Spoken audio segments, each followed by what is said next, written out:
आई देहाती बहू। हाल ही में रोहन की शादी निर्मला नाम की लड़की से हुई थी। निर्मला गांव की लड़की थी। रोहन के पिता और निर्मला के पिता दोनों बचपन के दोस्त थे। उन्होंने बचपन में ही एक दूसरे से वादा कर लिया था कि दोनों बच्चों के बड़े होते ही उनकी शादी करवा देंगे। इसलिए वादे के अनुसार रोहन के पिता निर्मला को अपनी बहू बनाकर घर ले आते हैं।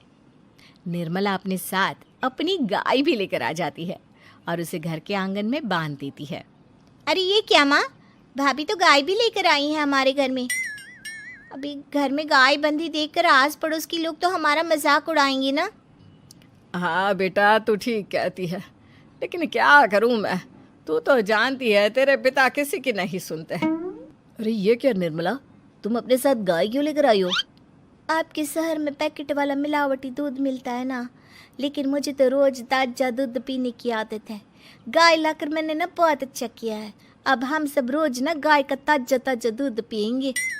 अरे ये सब तो ठीक है, लेकिन तुम ध्यान रखना कि तुम्हारी गाय की वजह से आस पड़ोस के लोगों को कोई तकलीफ ना हो।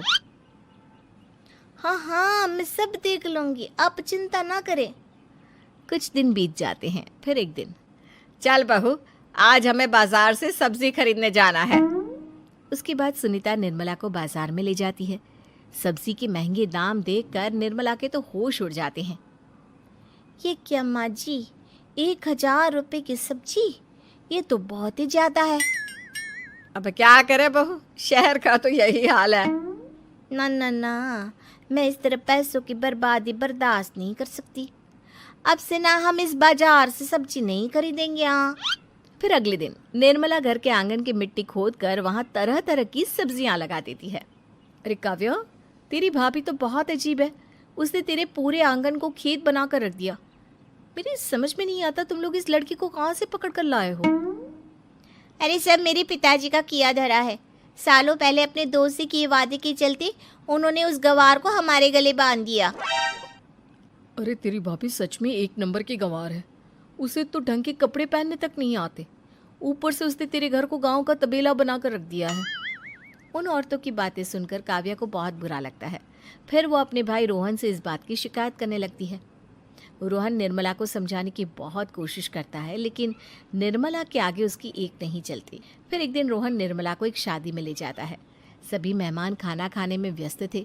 उधर रोहन भी अपने दोस्तों से गप्पे लड़ाने लगता है। तभी निर्मला तंदूरी चिकन के स्टॉल से ढेर सारे लेग पीस उठाकर अपने पर्स में डालना शुरू कर देती है। घर जाने के बाद इसे फ्रिज में रख दूंगी और कल सुबह मैं चीज़ सिखाऊंगी। फिर खाना खाने के बाद दोनों पति पत्नी वहाँ से जाने लगते हैं, लेकिन तभी दुल्हन का भाई उन्हें रोक लेता है। अरे ये सब क्या है? मैंने यहाँ खाना खाने के लिए सबको बुलाया था, खाना चोरी करने के लिए नहीं। तुमने पर्स में जो चिकन के लेग पीस छुपा रखे ना, चलो बाहर निकालो उन्हें। दुल्हन का भाई फौरन निर्मला से पर्स छीनकर सारे लेग पीस बाहर निकाल लेता है। मैंने इतना खर्चा करके खाने पीने का इंतजाम किया है और तुम हो कि यहाँ से खाना चोरी करके ले जा रही हो? शर्म आनी चाहिए तुम्हें। वहाँ मौजूद सभी लोग निर्मला को भला बुरा कहने लगते हैं। अपनी बेइज्जती होते देख रोहन दुल्हन के भाई से माफ़ी मांगकर निर्मला को घर ले आता है। निर्मला, आज तुमने सबके सामने मेरी नाक कटवा दी। आखिर तुम्हें चिकन के पीस चुराने की ज़रूरत क्या थी? मुझे माफ़ कर दीजिए रोहन जी। दरअसल ना, हमारे गांव में जब भी शादी होती थी तब मैं और मेरी सहेलियाँ इसी तरह शादी से ढेर सारा खाना लेकर आते थे। मुझे नहीं पता था कि मेरी इस गलती से आपकी इतनी बेइज्जती हो जाएगी। मुझे माफ़ कर दीजिए, आज के बाद ऐसी गलती कभी ना करेंगे। इतना कहकर निर्मला रोने लगती है। निर्मला को रोते देख रोहन का दिल पिघल जाता है और वो उसे माफ़ करके गले लगा लेता है। इस तरह कुछ दिन बीत जाते हैं। फिर एक दिन रोहन उदास होकर घर लौटता है। रोहन के कपड़े बुरी तरह फटे हुए थे। अरे बेटा, ये सब क्या है? किसी के साथ मारा पीटी हो गई है क्या? नहीं माँ, आज हमारी ज़िंदगी का सबसे बुरा दिन है। म्यूनसिपालिटी वालों ने हमारी दुकान तोड़ दी। आज से हमारी आमदनी पूरी तरह बंद हो गई। हे भगवान, हमने तो किस्त पर ढेर सारा सामान ले रखा है। अब हम सारे सामान की किस्त कैसे चुकाएंगे? मेरी तो सोचने समझने की शक्ति ही खत्म हो गई। पता नहीं आगे हमें और कितनी मुसीबत झेलनी पड़ेगी। आप सबको ना चिंता करने की जरूरत ना है, मैं सब ठीक कर दूंगी। तो कहना क्या चाहती है बहू? हम ना बोल कर नहीं बल्कि करके दिखाएंगे। हाँ, उसके बाद निर्मला अपने पिता को फ़ोन करके गांव से 5 गाय मंगवा लेती है और फिर अगले दिन निर्मला सभी गायों का दूध निकाल कर बड़े बर्तन में भर लेती है। तुम ये सब क्या कर रही हो निर्मला? मेरी तो कुछ समझ में नहीं आ रहा। हम ना इन गायों का दूध बेचने जा रहे हैं। उसके बाद हमारे पैसों की समस्या खत्म हो जाएगी। हे भगवान, बस यही दिन देखना बाकी रह गया था। भाभी दूध वाली बनकर दूध बेचेंगी तो मोहल्ले में इज्जत क्या रहेगी हमारी। सभी लोग हमें तरह तरह के ताने मारेंगे। आप ना ऐसी बेकार की बातें ना करो काव्या जी। जब जेब का पैसा और पेट की रोटी छिन जाती है तो इंसान पहले अपने और अपने परिवार के बारे में सोचता है। और वैसे भी जिस काम से हमारा घर चले उसकी कभी ना बुराई नहीं करनी चाहिए। फिर निर्मला दूध के 2 बड़े बर्तन साइकिल के दोनों तरफ लटकाकर मोहल्ले में घूमने लगती है। दूध ले लो, दूध, गाय का ताजा ताजा दूध ले लो,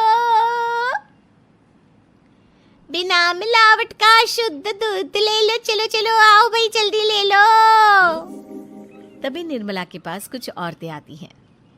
अरे तुम तो सुनीता की बहू हो ना, तुम इस तरह सड़क पर दूध क्यों बेच रही हो? निर्मला उन दोनों औरतों को अपने घर के हालातों के बारे में सब बता देती है। देखिए, मैंने ना अभी अभी गाय का ताजा दूध निकाला है।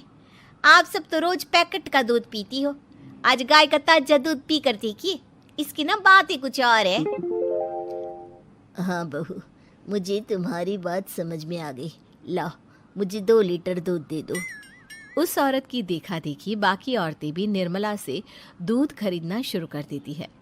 थोड़ी ही देर में निर्मला सारा दूध बेचकर ढेर सारे पैसे इकट्ठे कर लेती है। उसके बाद निर्मला घर जाकर सारे पैसे अपनी सास को पकड़ा देती है। अरे बहू, इतने सारे पैसे! सच में तेरा आइडिया तो काम कर गया। अरे माँ जी, आप तो बस देखती जाइए, कुछ ही दिनों में मैं अपने घर की सारी समस्या खत्म कर दूंगी। हाँ। फिर अगले दिन से निर्मला गायों के गोबर से ढेर सारे उपले तैयार करके बेचना शुरू कर देती है। निर्मला को पैसे कमाते देख रोहन के अंदर भी हिम्मत आ जाती है और वो भी दूध बेचने का फैसला करता है। निर्मला के कहने पर उसके पिताजी कुछ और गायों का बंदोबस्त कर देते हैं। इस तरह दोनों पति पत्नी मिलकर दूध बेचना शुरू कर देते हैं। कुछ ही महीनों में उनका दूध का व्यापार खूब फल फूल जाता है। इसके चलते रोहन एक बड़ी दूध की डेयरी भी खोल लेता है। पिताजी, जब आपने निर्मला से मेरी शादी करवाई थी तब मैं मन ही मन आपको कोसा करता था, लेकिन आज मेरी समझ में आया कि आपका फैसला बिल्कुल सही था। आज अगर निर्मला ना होती तो पता नहीं हमारा क्या हाल होता। हाँ बेटा, तू ठीक कहता है। हमारी बहू ने तो हमें उजड़ने से बचा लिया। भगवान ऐसी बहू सबको दे। इस तरह निर्मला की समझदारी के चलते सब कुछ ठीक हो जाता है और वो सभी हंसी खुशी अपना जीवन जीने लगते हैं।